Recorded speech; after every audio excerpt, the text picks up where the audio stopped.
il faut ça déjà na moi lorono moko ya nzoto okota ki mwanda ko moko bien que cela qui déjà na papa tikela ki déjà masolo wana mais na minute au moins mutu moko boye asukoli abwa ki lo ba mai apeso ba lupemba poso c'est mon tour et bimi et cartonné.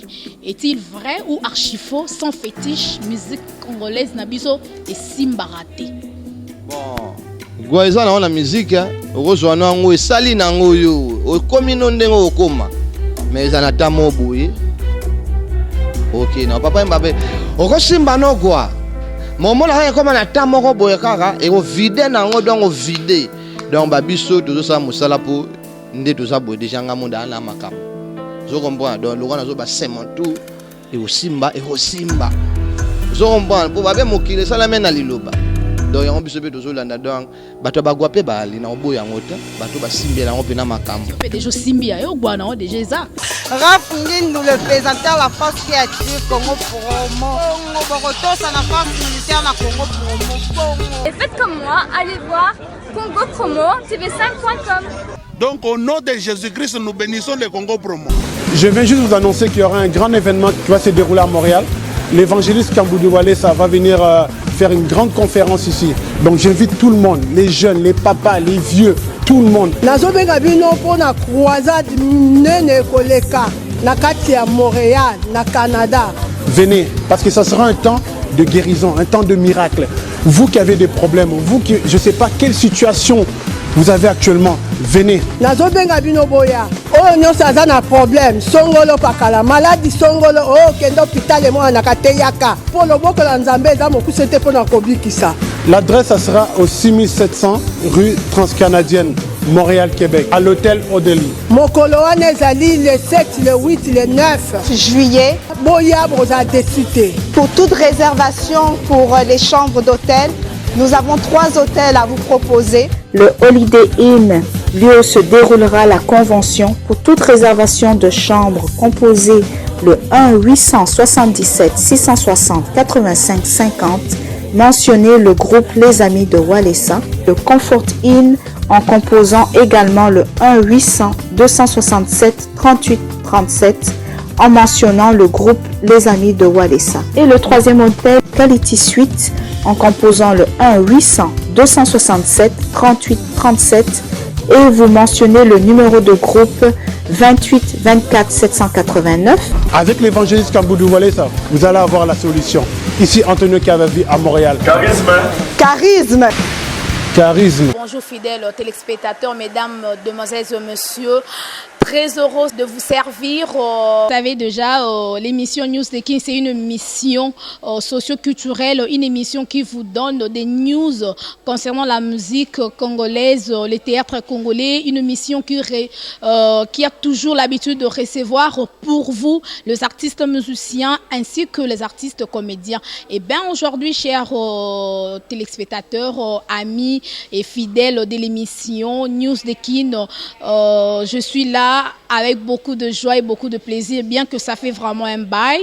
Eh bien, on est ensemble, il n'y a pas de souci et surtout, on est dans les bons. Je reçois pour vous un artiste musicien bourré de talents.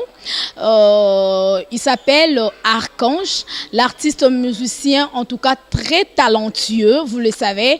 Il était chez notre papa, bien qu'il n'ait plus paix à son âme, Papa Wemba dans l'orchestre Viva la Musica. Et bien aujourd'hui, l'artiste fait sa carrière, l'artiste a fait son chemin seul, si je peux le dire ainsi. Il est en train de préparer un maxi single qui s'intitule C'est mon tour. Hein? Donc, pourquoi c'est mon tour? Vous allez en savoir dans cette émission et vos apaisements.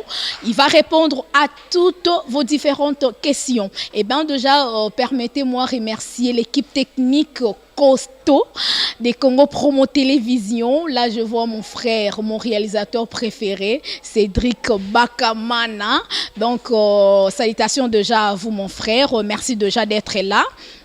Et surtout, merci pour les images. Et salutations aussi à papa Davo Moubama, les papas de Joyce Davlino. Et salutations à ma maman chérie, maman Cathy Bakissa, à ma fille Joyce Davlino. Salutations à notre cordon Timothée, puis à Serge Oyanga, à Pesio Bambo Tebele. Et merci beaucoup en tout cas. Et Christian Mbouy tout. Donc, Christian Mbouy, donc, Yamote Makwa. Na Pesio Bab, gros bisous. Et big salutations parce que je dis tantôt, il y a bon on a big salutation. Notre boss, l'ingénieur Raf Ngindou, notre papa depuis les États-Unis. Salutations à vous, papa. Merci beaucoup. En tout cas, je vous aime énormément. Ou Mélana au papa. Et donc voilà quoi. Merci à vous. Et salutations à maman Emiline Zemba. Moi, si à papa tous pépélé à Mbetolo depuis Londres. Donc voilà quoi. Merlin Akata Kenya. Le Kololoboko, et sans oublier mon grand frère chéri, champion Kayembe, toujours à Nakata Kenya. Donc voilà, merci beaucoup déjà. Tous mes fans, vous êtes vraiment nombreux. Je vous salue et je vous souhaite bienvenue dans votre émission, dans ces nouveaux numéros de votre émission News de Kin avec moi, Betty Massengou. Voilà, je suis déjà avec mon invité, Archange. Bonjour, bonne santé, Archange. Oui, ça va, Betty, ça va très bien. Ça va. En tout cas, mon race, ça va, baspe belé. Nyosoka kanda c'est mon tour. Yango déjà musicien déjà. Un déjà faut et le nous a d'ailleurs le fait. Et là le roi yo Betty Massengou face déjà a fait. Donc c'est ça quoi. C'est ça. En tout cas, merci beaucoup Archange. Mais Tobe Tamasolo, c'est mon tour.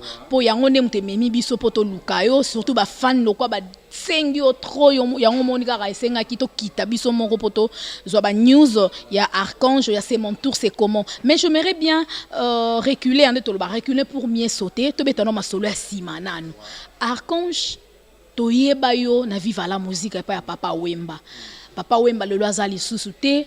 Archange Longwe, pourquoi pas au tikala ki kako kumbela histoire ango au sepelisara ba fano balingaka la bonne musique, la musique de Papa Wemba ezaki ponani. Bon, vive la musique va balongo raté d'abord. Donc vive la musique eza parler na biso. Ezala loi papa bino biologique a kofit. Yo sikozi moi studio no yo obana ko organiser ya mabe ta. Yango pe biso vive la musique eza parler. Vive la musique batu balongo raté. Na za toujours na viva. Mais le roi papa zati to mekano to ça c'est mon tour pour musique qui est une génération. Surtout tout monde ba ninga pe ne ba ninga ba sala biso beto ça na Canada na clan vive la musique. Na zo mona moto ça a ça ba miracle té. Yango moni biso siko to zo meka ko ça ba miracle. Yango to beta c'est mon tour, c'est ça. Voilà. En tout cas, c'est bien répondu. Mais ndenge ozobeta c'est mon tour. Kayolobi o talaka rande masolango ezo kende la viva la musique ba longwaka te. Mais siko yo na c'est mon tour. Oza plus concentré na c'est mon tour. Est-ce que vous pensez les choses ont à viva la musique? Bon, naza toujours na viva mais non ça c'est mon tour. Ezaka loga ba redi a musique. Nenga ba osa ba libala. Ayaki trop concentré. Ça na viva. Mais les Romains na tasa ba prudence ba libala na e, ayaki concentré na ba biloko wana. Mazane na viva. Mais so viva pe ngo kende Japon. Moi kende ezate po mikolo anzo mona na ba repte, azo ba concert te po aza concentré na plan wana. Déjà pe le roi biso, tous en concentré na c'est mon tour. Donc doit na concentré pour et là le roi mwana liboso zo bota oyo mo ki de découvrir quoi. Donc faut pina ko lela ngoli no moni to concentré na c'est mon tour. C'est ça. En tout cas, mais on est une histoire que yo pose qui parmi bateau penza ba simbela ma solo yango ya viva la musique. Pour dernièrement dans la bendo son abi bango mutu ba yazaki parmi bateau ba créer viva la musique. Babilo romo a bongo. Est-ce que c'est vrai ou c'est archi faux? Quand Papa Wemba penza ba redi a Miss Balongwe ba kin c'est pour histoire eza moulaï to ebi histoire wana très bien Papa Wemba ndenge ni a banda masolo mais il y a ça qui parmi ba musiciens o ya liboso wana viva la musique, c'est vrai? Alaki parmi ba musiciens o ya nouvelle écriture, il y a ba bendo son, ba Pati Pacheko, ba onde mutu ba na génération na bango wana. Sur la génération où ils arrivent à Bisso, Boa Vida, Jolie Noir, Savané, c'est ça quoi. Dans la génération il y a une nouvelle écriture. Pour y aller sur une nouvelle écriture, c'est comme vive la musique. Papa Longo la gango. Les ba on ba Longo, ba ça la oya bango sur une nouvelle écriture nini. Ba kenya na comme mon papa zongi si mama orchestre comme vive la musique. Donc la génération on a né dans lobby oya bango wana na ba pompom miyaki, c'est ça. Mais la génération o eza siko biso nde ba héros, neti ngabo héros. Au jour où papa lera bando ki na ka za ki wana. En tout cas, ça nous service ce jour en parce que total rango kana bilili to mona ka jour on des alaki to vivre sur na news de kin na émission na biso ya lelo et on ça plaisir à trop na ba fan e belo bazolanda yo de partout. Ba moni liki ba négligé soso ba kumisimbu ma ba fingi zete mama moboti na matanga mwana babi misie mopaya roro pasipe mawa roro motema nanga eza te ya ebende abotika na lelara veut beaucoup qui m'a fumé, c'est ça quoi. Voilà, tout béton ma solo non place open identité na yo mobimbe zande wana na viva la musique. Le 24 déjà avril, et ça déjà anniversaire ya liwa ya papa Wemba watika kibiso. Ba news zo tambola déjà qui est na Côte d'Ivoire, bazo se préparer jour en ça là vraiment événement mora munene ba invité viva la musique ba qui ne ko prester kuna. Est ça vrai? Oui, c'est vrai. Est-ce que Archange t'aurait retrouvé ou bien ils en aura la masolo c'est mon tour? C'est ça qui aurait dit à Miss Hilaire à Baner au Sabalibala à ta vivre au Japon. Moi qui ne sais pas ah non basé kuna. Donc vive la musique qui est Côte d'Ivoire. Donc il y a un festival on est chaque le 24 avril au Tokyo Beta wana et à ba groupe belé prestaka. Na yango siko yope ba passer sur na vive la musique pour na inana papa ya on monique non ba bien vivre la musique et qui ne ko prester kuna. C'est ça. Ouais. Est-ce que vidéo tikalate pour te retrouver que vous voyez un jour on attend aussi mes micros oyemba batu ba olela siko jour on a les 24 yo zate car pour c'est mon tour pourquoi pas au beti na mon tour ce qui a concert anesi la lozongeli ba faire na yo eza nini kara c'est bon ero za makambo te ero za de chrono mu de sala ero total la chrono ero za na makambo te ero za na nous faut que préparer non c'est mon tour vous comprenez. Donc père son âme papa déjà à Kendagi nae après manakimia biso de tigali faut de travailler donc il y a on a tout dans basé dans ce montour donc vive la musique qui ne vive la musique des orchestres monene bana ba chanter à danger kuna oh ba oyemba na bango e olega na ça va quoi et olega très bien voilà mais na mboka na biso elo remonte salemi ouais na mboka na biso awa donc du 21 au 24 ça festival moboza awa donc ba bando de kalega ba groupe bando de kalega pour na prester et puis ngape na ozala wana pour na prester quoi donc c'est ça et puis na Paris ba to à Paris ba zo organiser à bango ça le 13 mai dans le 13 mai où ils ont bon à Paris donc ça ba président Chikito Mushashino ba Dosso Campo Bianco ba Sandra Mwanza 3 fois carré ba on ba na ba Trésor Ngando ba zo organiser inani wana ya papa Wemba si tout va bien donc tout ça la pekuna. Donc si tout va bien, donc le 13 mai, on a choisi Nzamba Sungi. Tout ça va déjà, on a pour prester le 13 mai on a Paris. C'est ça. En tout cas, merci beaucoup. On a tobé tout mon solo ya viva la musique, bisika identité ya Archange ça. Mais on a l'ongano lunettes pour ma camoro bandia donc ni na le baraba chose sérieuse. To côté si qu'on ma solo ya c'est mon tour. Bisika vraiment ba te belé bazolo ba est-ce que eko simba te. Donc on a vraiment faut singa na longo la lunette pour total en vraiment miss vraiment Archange Maria longo lité. Voilà. Merci beaucoup. Voilà, Archange, pourquoi c'est mon tour? Ouais, bon. Pourquoi c'est mon tour? Il y a qui les mamans, il y a 100 personnes. Vous comprenez? On a 9 personnes, il y a déjà. Si on a 100e, et comme je retourne, on a c'est mon tour. Pour moi, ça tout d'abord, il y a so ngano na leli kelemba comment ça on banana balé de makelemba non na 9 personnes da baliaki ngayo 100e de sikoyo non leli kelemba on a zo bien ngo c'est mon tour. Voilà.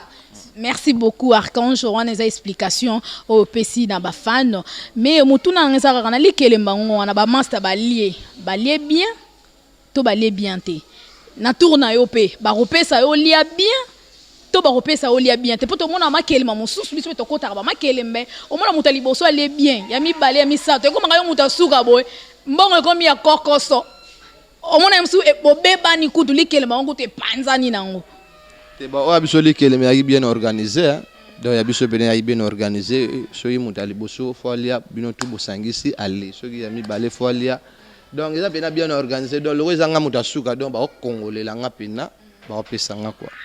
C'est ça. En tout cas, merci beaucoup Archange, c'est bien répondu.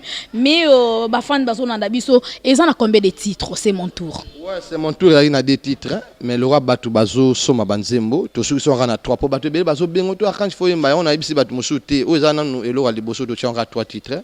Bozela, rendre à César ce qui est à César, laisser les affaires s'exprimer, on est bien à décembre, on est en 6 titres, on a des Toroyemba Batu Moussous, mais c'est mon tour, et Zanan, on a 3 titres.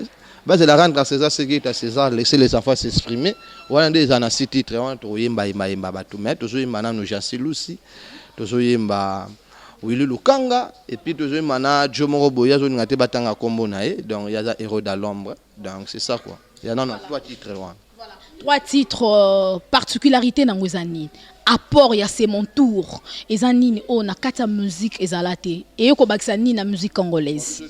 Toye sur na di nouveau quoi, toye na babiloko momo tolongo le babiloko moso pampa mabat bazoyemba, biso tozoyemba on déjà de 1 et puis toye na baniya so za baniya ça va 2080. Mais ngana ela ngo dalelo. Donc pour bato ba tendre ba ko matsi kuna donc faut bazwa temps.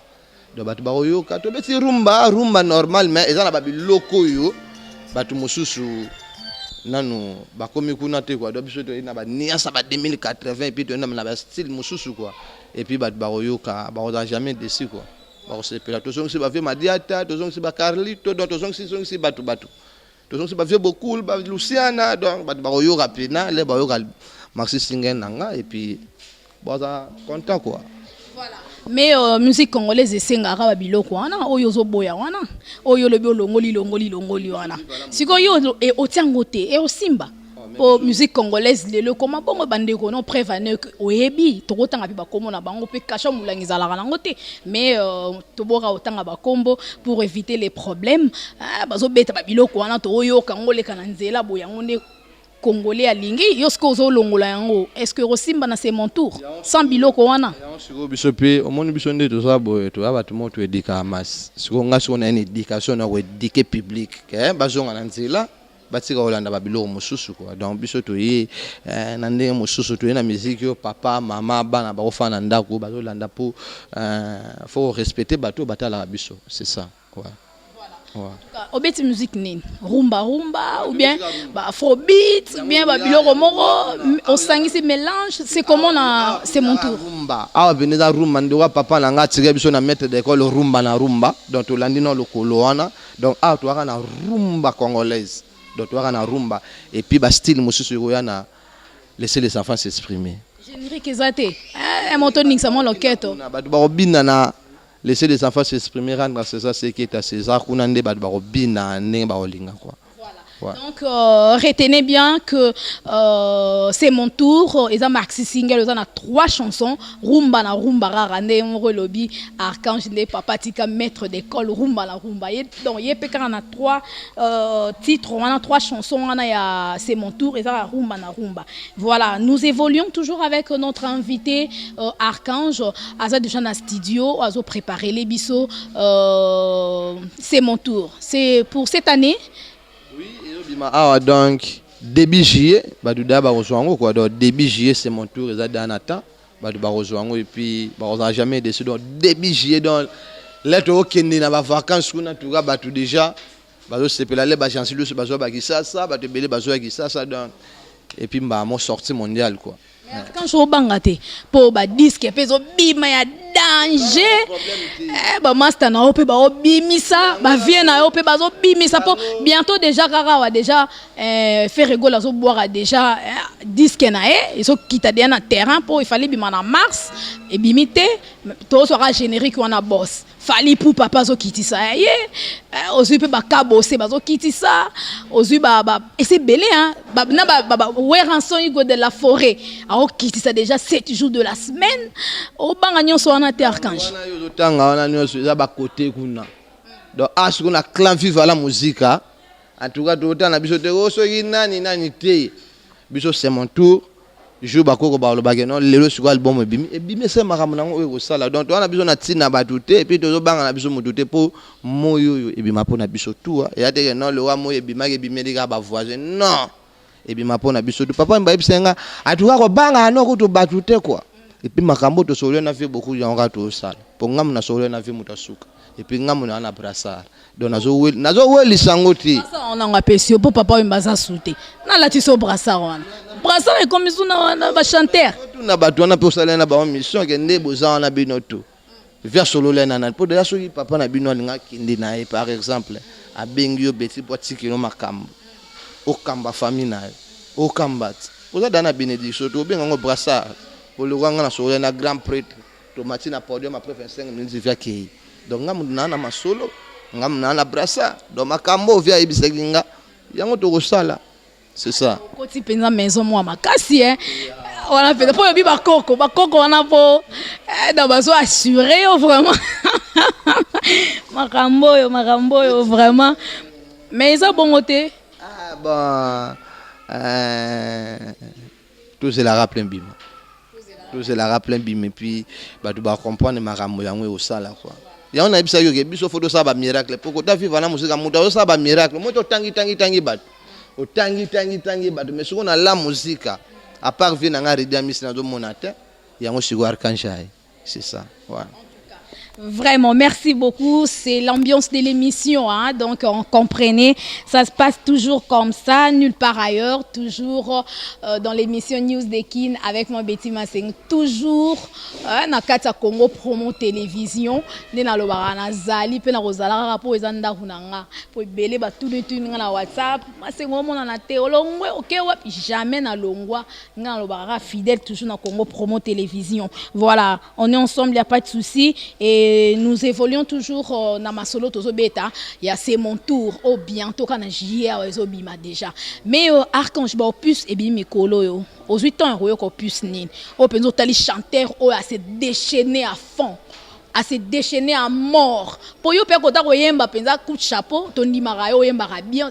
Oza vraiment un bon chanteur o yemba bien. Mais siko master nino po talobe OP ce bâti pe na archange to palo la penza micro penza donc bon ça ils sont tout ba jeter nani wana ba massa basali boulot bien ba massa tout basali boulot na bango bien pour au moni beti c'est déjà motabi c'est loko ba bazo yemba déjà c'est que déjà message a capté donc basali musala na bango bien et puis to sopi ba flair et puis mesure comme la génération na biso nde moto ça makambo donc ba massa nanga tout coup de chapeau ba auto ba piste na bango bien en tout cas félicitations na musana bino bien bosali et puis ba c'est la chikope frère na bango quand j'ai joué na c'est mon tour et puis ba on s'est là trop quoi c'est ça ouais en tout cas merci beaucoup mais tonga to ebata ata deux masters au penzo au tali au sentir que ça li musala n'est bien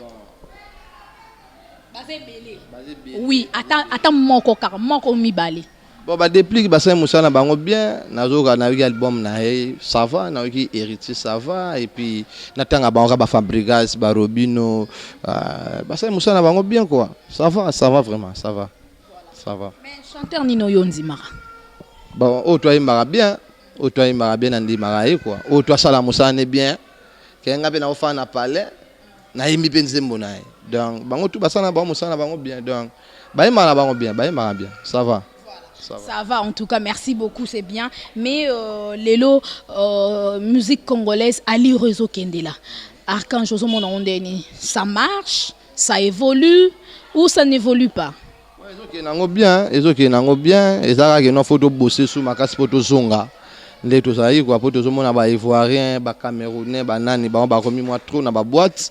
Et puis, biso photo ça l'effort, quoi, tout zonga, puis na top nde tozalaki et puis nayebi ke na ndenge biso siko ba archange na ba massa mosusu nde tozu relève et puis nayebi ke tozonga sa musique na biso mais ça va pour déjà ce bazo beng ça déjà ba orchestre faire rigolo qui est dans la Kenya Betty c'est que ça va fabriquer ce qui est déjà sur you pour Betty c'est que ça va quoi donc les allons bien ça va. En tout cas, merci beaucoup. Tozo Beta Masolo pour Archange, vraiment, c'est vraiment un chanteur.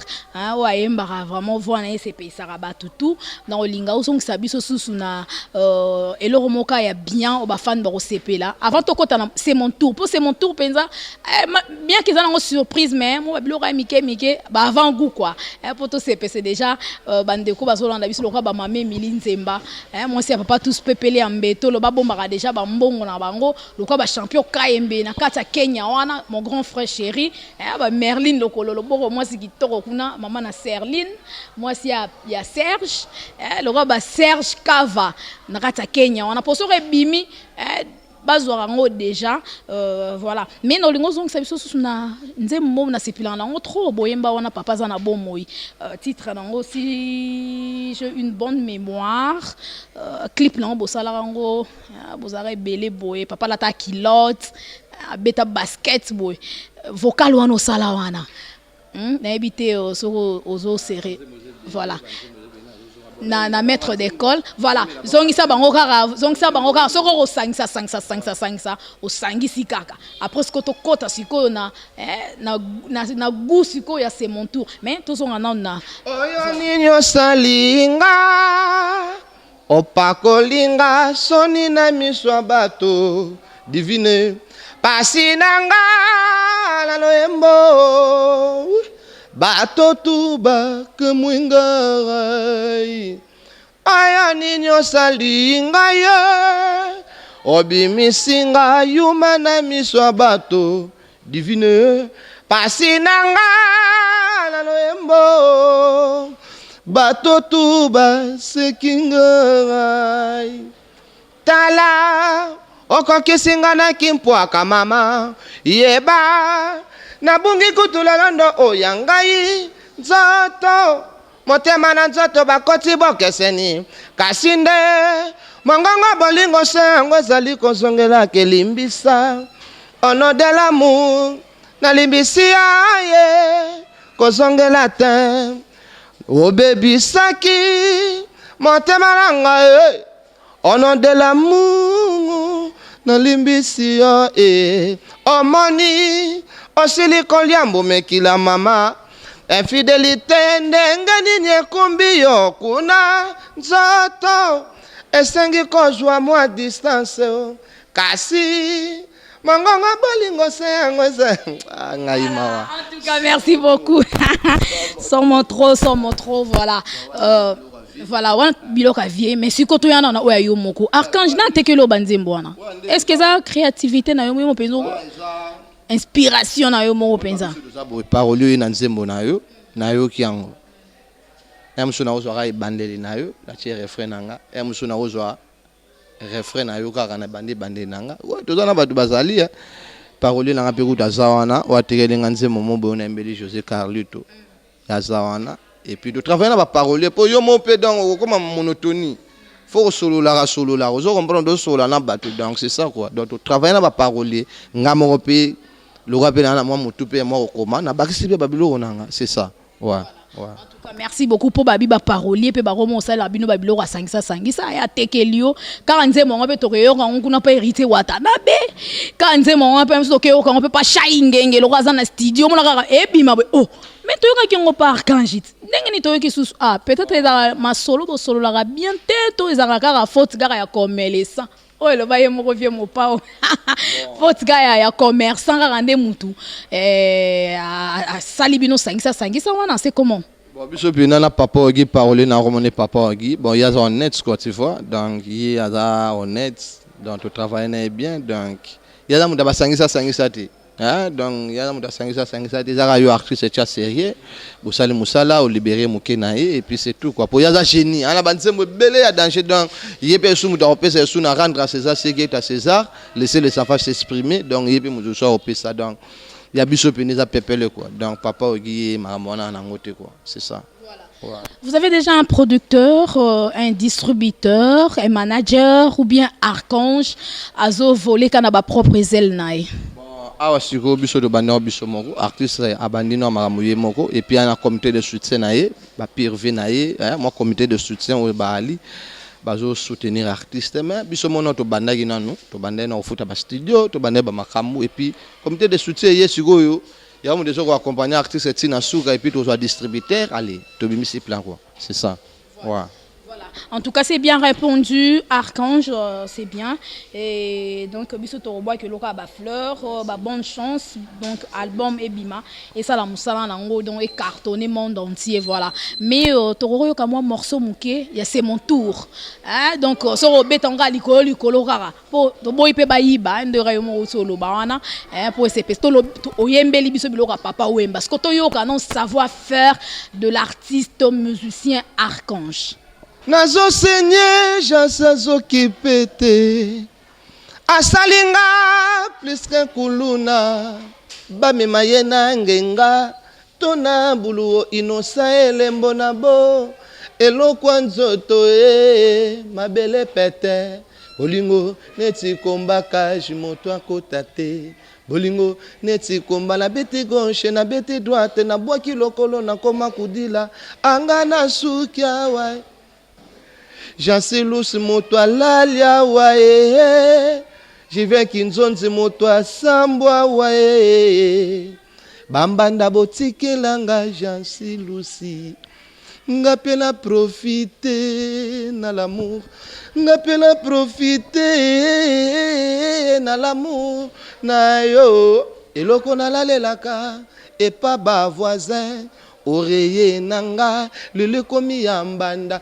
babotoli mwa matene guk de na ye asali matanga ebongonga moto babotoli bolingo pourquoi pas na lela oh adwesona world oh en tout cas batbase là bas c'est là quoi donc on est moi j'en suis Lucy donc batbase là bas c'est là quoi voilà. En tout cas merci beaucoup donc moi ma beau et ça la rappelle bien bisika bozo landa biso na bandaku na babiro na ba chambre à coucher partout vous êtes en tout cas c'était pour vous faire plaisir et j'ose croire que ces morceaux vous a plu et voilà mais Archange est-ce que featuring est ça to linga yo mo aussi li sango kando yo mo banda kiango ou bien so penser pe na bande ko mususu na kati so featuring ezala to yema na mutu mobo ya masa nanga soki kozala nani bon na bona on atanga kombo na ye na bona on atanga kombo ne so featuring ezala to yema na ye et puis batu ba mona ngo ya surprise et puis c'est ça quoi donc surprise ya to yema na masa nanga mobo masa nanga mobo batu ba yebi masa nanga donc to yema na ye quoi. Si tout va bien, donc c'est ça quoi. Featuring, vous avez mon corps. So il peut rien, on n'a pas pollué. Donc c'est bon quoi. C'est ça. En tout cas, pour bande ko beba mi tunaki Archange robeta nani est-ce que yemoko voilà, alors biso qui featuring rozala robeta na masane mais abombi na ekombo on n'a peu rien donc to ko en vouloir arrêter to rozela kara so rozala surprise to royeba yango kaka voilà mais Archange to so qui est déjà malé na suka émission na biso na olinga bande ko bazolanda biso bayeba na kati ya musique na biso eloko nini oyo en tant que artiste musicien oyo déploraka ezani po obandi ma solo ngo c'est mon tour déjà l'air roximba nango rendre à César ce qui est à César yo moko lobi on kalaté awa et rien na ba 6 chansons et rosenga peu Archange pe na groupe na Archange pas comment livrer ba concert na groupe donc babilo wana nyonso déjà il faut yebela rango déjà bien avant nino e openza na musique na biso oyo déplora kezani poto boy lobi la rozo pe bana batu ba e komi Archange fo ne bino bozala raso ko longwe na orchestre malgré yo longwa te to moyo ka déjà ba nungu déjà komi à place na dala ki boy donc c'est comme ça voilà izani la piraterie quoi donc batbati ko pirater biso oyo ka album non ya artiste ya bimsi bambongo abundi nango pona ba studio fo boye ale mutu mobo azona machine na ye akomo panzana ngona ba 1000 francs ba 100 francs ozomona donc bandeko nanga bon netinga bon so bo pirater na bino nga bon ata bo pirater na bino album eteka manango kaka botika ndeko pirater biso et l'autre zo lela donc na bamboka musozo mona ke non mutu mobo akoteka album ne $1 so na teka pena donc les métaux mobimba mutu pena sombi CD na original na $1 o monte ke mbamo na komi danger mais abiso ba artiste toujours lela trop et comme donc artiste a robé ata moi 10 chansons ma komi na ba 40 chansons pour kaka ayemba bato zo rankonda pour ça la bien en tout cas to senga pena na mboka basa la tout pena balandela biso pour mboka la biso ba banda rolela ma piraterie bayoka na bango te on dit donc na ebi kudu te so imboka ngo ya ndenge nini donc bandeko boti ko pirater biso po ba artiste na bino ba ko fera pauvreté c'est ça quoi donc yango kana na la s'appelle en tout cas bandeko boti ko pirater boti kapena ko pirater pour et ça biso bien c'est ça ouais. Merci mais aux ba mesure ou ba précaution pour na c'est mon tour le quoi piraterie ezali système comment peut téléchargement est-ce que vous pensez aussi à ça? Ouais ndenge za wana toujours déjà ba mesure tout to yebinde to kenango oko menga po pirater plan na biso mo monique nzadi pour mettre d'école ba tebele ba mika ba pirater ba zone nzadi do biso pe to yebinde to kenango do ba tebele ba zone nzadi le bo pirater on so ki ndenge nini na ebite mais na ndenge pena to kenango boko kokala bino kututse pour to juli bino da ba mesure c'est ça quoi. Voilà. Ouais. En tout cas, merci beaucoup. Mais permettez-moi, dans nos lunettes, ma solo déjà comme on a souka. Mais Archange Mutuna ya souka. Est-il vrai que la musique congolaise sans fétiche, musique est simbarate et surtout net yondo beta c'est mon tour boy. Il faut ça déjà na moi loro no mo nzoto. Au kota ki mwanda ku moko boy bien que solo ki déjà na papa. Tikela ki déjà ma solo wana mais na minute au moins mutu moko boy asukoli abwa ki lo ba mai apeso ba lupemba poso c'est mon tour et bimi et cartonné. Est-il vrai ou archi faux sans fétiche musique congolaise na biso et simbarate? Bon Goiza na musique ozwa na ngo esali na ngo yo okomi no ndengo okoma mais anata mobuye OK na papa mbabe okosimba no gwa momona ha koma na tamoko boye kaka e o vide na ngo donc vide donc babiso tozo sa musala po nde toza boye déjà nga monda na makambo zo comprendre donc lo wana zo ba semontu e osimba zo comprendre po babe mokile sala mena liloba donc yango biso pe tozolanda donc bato bagwa pe bali na obo yango te bato basimbela ngo pe na makambo pe déjà simbia yo gwa na déjà eza biso siko gwa ya biso za nzambe nzambe masola musique za raté on a kosa banani wa ça les succès ndé bango musique chrétienne to beta musique profane surtout musique obino bo beta wana o boyembela ka bolingo nde bolingo biso do simba gwa te biso za ki bonzambe donc biso ko lala ko lamuka lolo za ko fongama nzamba zo sabika mwana quoi donc c'est ça. Voilà, en tout cas, donc voilà, les bonnes choses ne durent jamais. Donc, time is money, les temps c'est de l'argent. Donc, pour ça, tomber ma solo, mais les temps nous fait vraiment défaut. Chers fans, comprenez, la télé c'est le temps, hein. Mais prochainement, on a vraiment un studio. Si Dieu nous prête vie, tu es dans le studio et puis ton album est robima vraiment. To sili sango lisusu to continuer dans toye bananu et puis sindenge nini car ndenge Archange lobby to ndenge wana te mais nous souhaitons que et Simba et kende vraiment malam mais Archange bandeko bazolanda biso bakoko retenir nini na passage non émission peut-être ça mutuna moko pensa ki na tuna yo de to wara mutu peut-être na tunyango te yo moko rapidement okoko pesa programme numéro à téléphone surtout pour na ba dédicace sont dans un studio. Là, vraiment, je vous laisse le temps. Ouais, merci. Merci Nayo Betty, Nanenge, on s'est déplacé, Pena, on a parlé pour tout ça l'émission. Et puis, merci à la communauté de soutien, bateau, va continuer à soutenir vraiment. En absence à papa, mais basé Bélé, va soutenir Busso. Willy Lukanga, Ali. Côte de Kobongwalanga, Bazali, Jean Chimbalanga. Ba Odilo Mampuya, ba Léo Mabouba, ba Moni Moutetela, ba Brice Mpangi, ba Jean-Silou sur l'Éternel et mon berger, ba José Carlito, ba DJ Capitaine, ba DJ Papa Chéri. En tout cas, merci na Autobosa pour l'artiste. Donc, c'est mon tour bientôt au Bima. Naebi que ba te belé, ba c'est la pobayoka, moi na papa, pour moi na papa yeyo. Donc, papa n'est plus, mais biso doza pour nous défendre toujours comme moi papa.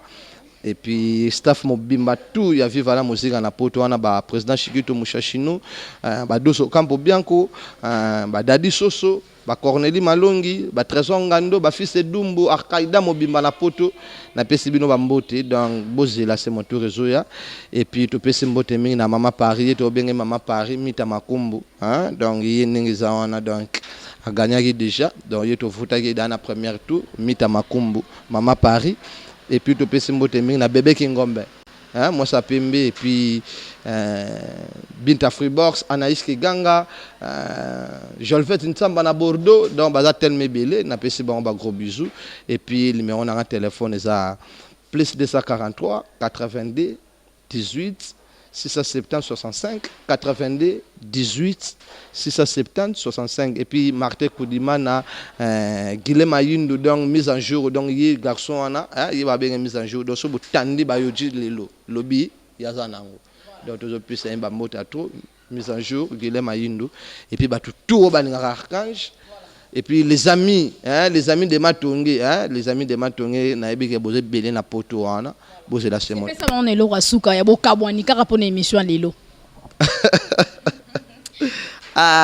bon faut voir bilo c'est mon tour na koma ki rechercher na sepe ya bolingo na yo tina ya kikokanga mayengai Zuzalobi nanga, il paraît que na sala qui crime, puisque je suis tombé amoureuse de toi.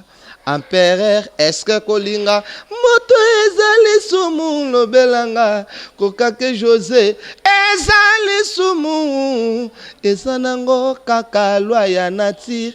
Pardon, pardon, pardon, empereur de Lausanne, nasengi pardon, José Carlito, nasengi pardon, yokama wae. Mwana liboso ko banda koloba abenga kama mae ngana banda kana ko benga bebe libokeza ki ya kokanga nana fongoli yango afongoli azwi kote na linga katiki mwalo pele bolanda kasi mukolo na ye soka komi kolanda mosusu keba linga soaye. Donc c'est mon tour. Merci beaucoup, c'est mon tour, c'est pour bientôt. Déjà bientôt, vous aurez début juillet déjà, vous aurez déjà c'est mon tour sur le bac. Donc partout dans le marché des disques et donc et vos apaisements, bande de Bolingara, la bonne musique, bon sara bambon okara pour ceux qui c'est mon tour et bimi déjà na début juillet bokendeko ko somba yango. Voilà, nous sommes déjà à la fin, chers fans. Si cette émission vous a plu, dites merci à moi, Betty Massengou, la présentatrice de cette émission, et dites merci aussi à mon réalisateur Cédric Bakamana, le réalisateur le plus intelligent, Cédric Bakamana, et dites merci aussi à Papa Dave Moubama, pourquoi pas à Christian Mbouiwetou, à Timothée Mpiana Serge, notre cordon, et dites merci infiniment à notre boss, l'ingénieur Rafungi, de notre papa, depuis les États-Unis. Et moi, je remercie comme ça maman Emiline Zembana, Zelara, maman de Solo, là, qui, depuis Londres, moi, c'est papa tous pépé Ambetolo, et mon grand frère chéri Bizou, champion KMB, Nakata Kenya, Wana, je me porte en merveille. Donc voilà quoi, par la grâce de Dieu toujours. Et Merline, le Kololoboko, bisous ma chérie. Et bisous aussi à Serge Kava. Donc que mon Dieu vous protège depuis Kenya, Wana, champion KMB, mon grand frère chéri. Et salutations à toute ma famille. Je vous aime énormément, maman chérie, maman Cathy Bakissa et à ma fille Joyce Davline. Et chers fans, nous sommes à la fin. Je vous souhaite bien de bonnes choses. Prenez bien soin de vous. D'ici là, portez-vous bien. On se retrouve déjà la prochaine. Donc, c'est mon tour déjà bientôt, Cara. Au mois de juillet déjà, c'est mon tour, sera sur le marché des disques. Voilà, donc bravo à l'artiste Archange, déjà à se promettre. Et déjà, j'ose croire que Eko Simba. Voilà, merci beaucoup. On se retrouve à la prochaine pour un nouveau numéro. Je vous aime énormément. À plus. Bye bye. Voilà. Ciao.